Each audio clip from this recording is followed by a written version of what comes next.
Great, thank you so much. Thank you for joining us. First of all, to the panel, to everyone else who is here. Today, we're going to be talking about how digital engagement has positively impacted on digital transformation has positively impacted on customer engagement and growth in Irish SMEs. And I'm joined by an amazing panel who I'll introduce in a moment. First of all, my name is Denise Wire. I lead our startup and scale-up organisation for the Irish market at Salesforce. I'm joined by some incredible leaders within the Irish startup ecosystem who are going to be discussing their journeys and sharing some of their advice for people who are going through a digital transformation. The pandemic has forced a lot of businesses to reinvent the way they do business and the way that they make money and grow. And a huge part of that is the acceleration of their digital transformation journey. And the impact cannot be underestimated. So I'm going to hand over to my panel who are going to introduce themselves, what they do, their businesses, and then we'll jump into the questions. So Kieran, I'll hand over to you. Yeah, thanks Denise. My name's Kieran O'Neill. I'm head of inside sales at Cloudsmith. We're headquartered here in Belfast. We're about 50 employees strong, and we empower software engineers to leverage cloud-native artifact repositories to distribute and build better software faster. Hi, my name is Porrick Nolan. I'm CFO and product manager at Bigger Cloud, a company nearly 30 years in business this year, in fact. And 10 years ago, we launched Bigger Cloud, which is our SaaS accounting product. And our story is all about making accounting and payroll software easy for customers to use. Hello, my name is Amber McIntyre and I'm the Customer Care Manager at Christie's Direct. We are a dog grooming supply company and we're the biggest dog grooming supplier in Europe and one of the biggest in the world. We currently employ about 60 staff and we do it all from our warehouse in Ballymoney up on the north coast. This year we celebrated our 30th year, so yeah. Brilliant, welcome, and thank you. 3 really different businesses who've had incredible success. So looking forward to hearing how different technologies have impacted on that. So as I mentioned, the pandemic has kind of forced this acceleration of digital plans. Was there a moment over the last number of years or throughout your digital transformation journey where you made a decision to completely transform how you were running your business, or was it something more organic? Kieran, I might kick off with you. Yeah, I would say for us it's probably been more organic just because we're a startup. We are trying to empower software developers to leverage cloud-native technologies. So our own mission and vision has pretty much driven our digital transformation journey. But I think whether you're a startup like ourselves or if you've been in business for a few decades, my observation is when it comes to digital transformation, there are probably 3 constants. So number 1, always be thinking about how you're going to leverage technology to move your business forward. So whether that's moving into new geographies, new markets, or just driving operational efficiency. Number 2, how are you going to be using technology to help you gain a greater insight into how your customers are using your products and your services? And probably the 3rd thing, which is often overlooked but not always, is how are you going to leverage technology to improve your employee experience? Because employee engagement is probably more critical now more than ever. So those 3 things, along with our own mission and vision, has probably driven what we're doing in terms of digital transformation. Yeah, I think that piece, especially around that customer engagement element of understanding exactly how they're engaging with your business and how you can improve that is so key. What about yourself, Porrick? Was there a defined moment in your journey where you said, okay, we need to reassess how we're doing things? There was, to a big degree, with the launch of our cloud product 10 years ago. So up to that time, we'd been kind of doing traditional sales methods, salespeople on the road and so on, but we're now in a new area of selling a SaaS product, having free trials coming into our system, having our salespeople following up on that. So a big part of our journey was looking at how we digitize that whole journey from the pre-customer phase. In other words, before we landed the customer, how we engage them during the trial. And beyond that, how we engage to service those customers once they became a customer with us. Our service is key to how we provide value to customers and how we keep customers. I think we're talking about the survey we did with our customers a couple of years ago, where we expected the biggest reason they would stay with us would be features in our product, like banking or bank feeds. But it actually turned out it was actually the level of customer service we provide. We're one of the few customer companies in the accounting sphere that still provide live chat, telephone and email support. The telephone is a big one because a lot of providers are moving away from that level of engagement. So we centralise all of that communication with the customer in our CRM system, and that was a key part of that journey from the free trial to engage with the customers beyond the free trial phase. That's really interesting. At what point did you recognise that maybe your expectations around what the customer wanted versus what they actually wanted? How did that come about?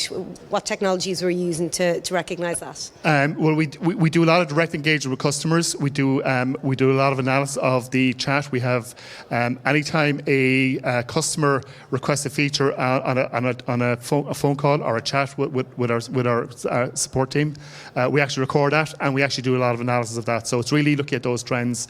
We also engage directly with customers through a series of webinars and also face-to-face seminars. So in those cases, we face-to-face is sometimes part of this transformation as well. Yeah, absolutely. And Kieran, just moving back to you before we get to Amber, what about within your business? Was there particular technologies that allowed you to figure out what does the customer want? How do we engage with them in a more efficient, effective way? Absolutely, yeah. So we use Salesforce as a CRM system, but we've implemented everything from outreach to intercom to Zoom info.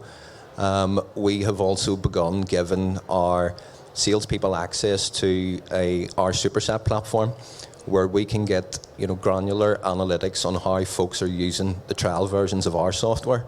And what we've actually found is that rather than have someone follow up with a prospective customer who's just downloaded a trial, if you wait for a week and look at the analytics, your engagement can be a lot more impactful because you can understand how they are then using your technology. So all of that feeds into better sales campaigns, better marketing campaigns, and improving that overall customer engagement. I mean, that's incredible when you think about the impact of actually analysing that data has had on the way that you as a business put your processes, train your new staff, and actually see impact off the back of it. It's incredible. And it probably goes against some of what a lot of best practice is, which is you follow up immediately as soon as a lead comes in. So that must have been kind of surprising. Yeah, I mean, you can imagine, my sales guys want to follow up on stuff pretty much right away. Never stop a salesperson.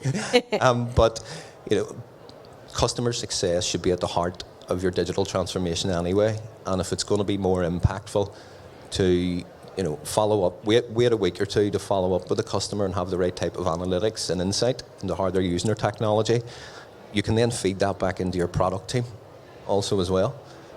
So everyone's a winner really, so product, salespeople, and then ultimately the customer too. Yeah, it's great to be able to, I guess, explain that and show the analytics behind it to people within the team so that they can get on board with that process. Yeah, definitely. It's a key part of how we engage customers now at the moment, right? So we're able to see what types of software packages are being uploaded, downloaded, what their software development team sizes are. I mean, all of those insights we never really had before, but now we do. Yeah, that's very interesting. Amber, going back to my original question just around a defined moment in time or more organic thinking around your digital transformation journey at Christie's Direct. Yeah, I think it's a really interesting question for us. We're coming up on 4 years of having implemented Salesforce to the business. And I think leading up to that, a lot of the questions were being asked, like, how many queries are we getting? How many customers are we interacting with on a daily basis?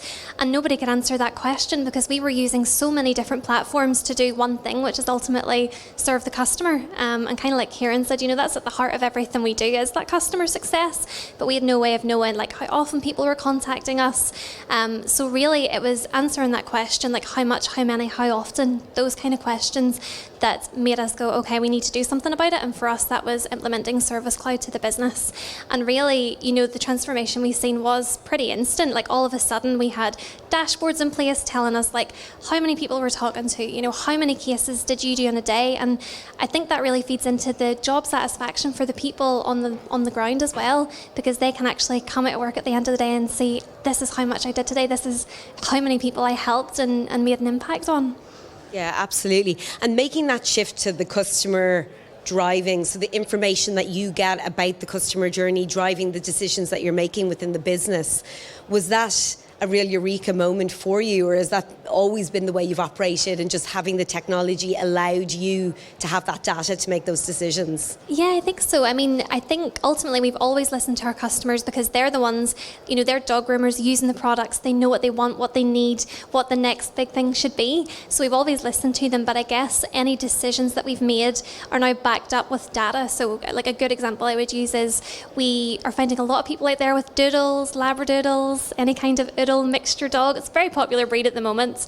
And, you know, we were bringing out this line of shampoos and conditioners specifically for that coat type. But then you're kind of going back to your cases, your Salesforce data, and saying, okay, like this amount of people, this percentage of customers are asking these questions, like we're heading in the right direction by bringing out products to really help people do that and work with those dogs. Absolutely. And Pádraig, for yourself, looking at, again, putting that customer kind of at the centre of all the decisions that you've made. Obviously, since you've implemented your cloud, that has been easily driven within your business. Was there any significant information that you've gotten back through the technologies you've implemented that have just changed the way that you've operated as a business, or has it all been as expected? No, there's always insights to be gathered. As I said, for example, the fact that support is a key part of what our customers see we do give good service on. We do a lot of surveys as well in terms of feature usage within our platform, a bit like what Kieran does. And that gives us a lot of insight into what customers are doing on our platform. Yeah. Brilliant. And one of the things that comes up every time we talk about digital transformation, and this is across all of the customers that we would be working with in Ireland, is often the biggest struggle once you've made a decision on the technology that is appropriate for your business is getting people on board within your organisation. And adoption is so key. You can invest significantly in technology, and if people don't adopt it and change their processes, then you just don't see the benefit of that. How have you gone about showcasing the value from that technology to get people on board and ensure that adoption? Amber? Yeah, I mean, change is scary, isn't it? Like, you know, whenever you bring in a new system, especially if people have been using like the old process or the old way of doing things for a long time, like it can be difficult to kind of convince them that, you know, change is necessary to move the business forward. But for us, like, I think it's really two things. One was having a really great plan in place to kind of showcase the team, like the benefits of bringing Service Cloud on board. But that was very closely backed up with using Trailhead. I mean, that is the ultimate resource for anything Salesforce. And I find myself, you know, almost 4 years later, continually going back and refreshing my own learning on there too. But I think, you know, we brought that in kind of around the same time that the platform was created, and it was using that as a kind of learning tool or an educational tool that kind of convinced them that, yeah, this is awesome, it's so good. And the gamification as well just makes everything fantastic and very easy to learn. Yeah, the gamification of any learning platform. I know for me, when I became a ranger, it was a really big deal. And it's something that we put in place for our employees to try and get them to adopt all the technology that we work with. Pádraig, what about for yourself across the business? Key for us was getting leadership from the top. I should have said in my introduction, we have 20 people. We're a group of 20 people in the company. But key was getting the CEO on board. And that's all about getting the information to him. So he likes getting information to the business on a real-time basis. With our old systems, that was really difficult and cumbersome. I was giving the anecdote to you last week that his favourite time of the day is 9 o'clock every night, when he gets a report from Salesforce with the credit card collections for the day. Before then, he would have liked opening the post to see the checks, whereas now, you know, his nightly report on the credit card collections. That's just one, but we also have our CEO, Catherine, and she's developed a series of dashboards for all the key metrics, particularly for the sales team, so they can keep on top of what's happening. We have a 55% conversion from free trial to paying customer. That's a really good ratio for the industry, and that's all about engaging with those customers during that trial journey. And during the trial, you're talking about the time to contact customers. So we also have phases within that time frame where we'll contact them. For example, in the first phases, it'll be within a few days, we'll help them set up customers. Then we'll get them help to send a sales invoice out. And by the time the trial is finished, they'll have, use the system, send an invoice to a customer, receive payment, and say, oh, here's what, a bigger cloud accounting software can do for me. So it's about having that engagement with the sales team. They can see how Salesforce is helping them to get those insights into the customer as it's going through the free trial. So that's a really key. That's really key for us. And have you noticed, because that is really interesting, and it sounds as though you're using it kind of early days as well to bring people on that enablement and onboarding journey. Is that a key part of somebody's experience when they start at your business, that you kind of walk them through, this is exactly how you do the role? Completely. And not only that, it starts on the sales side, but it's now embedded in all areas of the business. So like all things, the back end and the back office would take second fiddle. So, but after the sales piece was done, we then looked at implementing all of the billing, accounting, and all of those integrating with our own accounting solution. So we now have an end-to-end view on the customer from the time they place, take a trial, to place an order, to make payment. So it's literally is a complete view of the customer. And we're only an SME with 20 people, and we believe that gives us a really competitive edge in the market, that we have that kind of view of the customer. And it's evidenced by the testimonies we get from our customers in terms of the level of experience they have with us as a company. Amazing. Yeah, and also for us, Trailhead's been a massive help, right? With outreach also as well. They have Outreach University, Zoom Info also too. But I think aligning with organisations whose core values are closely aligned to your own organisation's core values is a massive help as well. So for us, trust and customer success are absolutely vital. It was one of the key reasons we chose Salesforce. With Outreach, they're extremely passionate about good customer engagement, hence why we partnered with them also. So as much as those training resources do help with onboarding, I think a key critical thing is aligning with an organisation who sees the world basically through the same eyes as what you do, if that makes sense. Yeah, absolutely. And from my perspective, obviously we work across a wide variety of different industries, but especially where you're working with businesses who sell in the same way that you do, there's such a likeness there. So even taking people through how we do things and what our inbound and outbound sales model is, and then our deal management and our project management, we've often had customers take from that and just implement it within their own businesses, because that's kind of how we're set up. So it allows them best practice in terms of using the actual system. Yeah, I mean, we've been thinking about doing sessions, and I've gone through several harsh Salesforce sessions with your guys, and we've started to do that on how Cloudsmith use Cloudsmith, right? So it's about sharing best practice, really, at the end of the day. Yeah, absolutely. Incredible. When a lot of businesses who maybe haven't started this digital transformation journey think about the technologies that are going to have impact on their business, there can often be a significant financial constraint. And seeing the value and the ROI that they're going to get from that can be a difficult process or a lengthy process to go through. How did you assess the value and impact that the different technologies that you've implemented in your business have had? How did you know if they were successful? Was that something that you were tracking on an ongoing basis, Warwick? So we track KPIs very seriously through the business. So for example, in a SaaS business like ours, churn, conversion ratio from free trial to paying trial are really important for us. So those KPIs gave us a measure of how not just the CRM system, but the entire organisation. We look at that from an organisation point of view. How is the organisation performing against the industry and against our own standards? So that's really, really key. In terms of the ROI as well, it's probably important that a lot of these investments are SaaS investments, so you don't need necessarily upfront hardware. With the likes of Salesforce, okay, you have the implementation, so you can take a bite off. So I said we initially just did the sales piece, and then as we saw the value, we extended the implementation to other areas of the business. So kind of doing it in phases as we saw the value in the various project phases. Yeah, absolutely, and a lot of our customers do it in that way, that kind of phased approach. Amber, I think a lot of people wouldn't automatically assume a dog grooming business would be on a digital transformation journey, and it's obviously been a huge part of your success, which is fantastic. How as a business have you been able to justify that investment in technology? Yeah, it's a good question. So for us, really, because we're so customer focused, we saw Salesforce as the ultimate platform to work from. Basically, like, money was not going to be an option when it came to it, because we just wanted to provide the best service for our customers possible. But a massive part, similar to what Porrick's saying there, is about the KPIs. And really, we always promised that we would give 110% to our customers, but we can demonstrate that now through measuring things like our response times, our resolution times, promoting that to our customers too, showing them how fast we can get back to people, and really prove that to customers.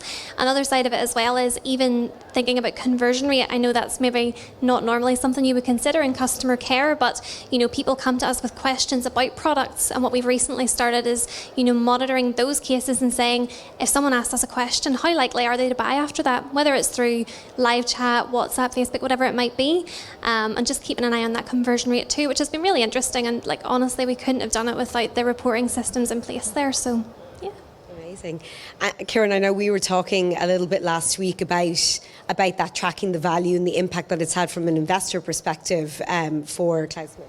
Yeah, so we had gone through our Series A just at the end of last year. So our guiding light really is going to be getting to Series B, right? And getting there will be an indication of how successful we have been in our digital transformation journey. So we've been using that as our constant and tracking all of our usual KPIs, like Porrick mentioned also as well. The reporting and the granularity of reporting that's available to us within Salesforce, ZoomInfo, Outreach has been, critical to where we're trying to go. And it is something that comes up significantly with a lot of the businesses we'd be working with are going through that, right? They're going through whether it's very early day accelerators and then initial funding rounds. And we've definitely noticed a significant improvement in their funding efforts where they have not just Salesforce, but different technologies that are able to showcase the growth and the value within the business, which is huge. So for businesses sitting here who are maybe early days or haven't actually started on that digital transformation journey, would you have advice for them? What would your one-liner be in terms of a recommendation to them as they kick off this journey? And maybe Kieran will kick off with you. Just to echo what I said there a few moments ago, I mean, a big thing for me is partnering with organisations. So as head of a sales department, I don't want, our relationships with our customers to be merely transactional, right? I want to build a partnership. So we have worked with some of our current customers and actually found out that, one had asked for 24/7 engineering support on a contract, right, to get a deal over the line. But collectively as a leadership team, we then made a decision to just offer that as standard to all of our customers, right? So aligning with organisations with core values the same as yours would be one piece of advice that I would give. And yeah, just that would be it. I like it, short and sweet. My advice would be to take your biggest pain point and take that first, and take it in bite-sized chunks. And digital transformation is maybe a term that's maybe overused. It's just making your business process easier and more efficient and getting a better return from it. And bear in mind, as I said earlier, a lot of these systems are SaaS-based, so you don't need to spend a lot of money if you're a small startup. You don't need to spend money on big systems. Take the small systems and start small and grow from there. Brilliant, thank you. And Amber?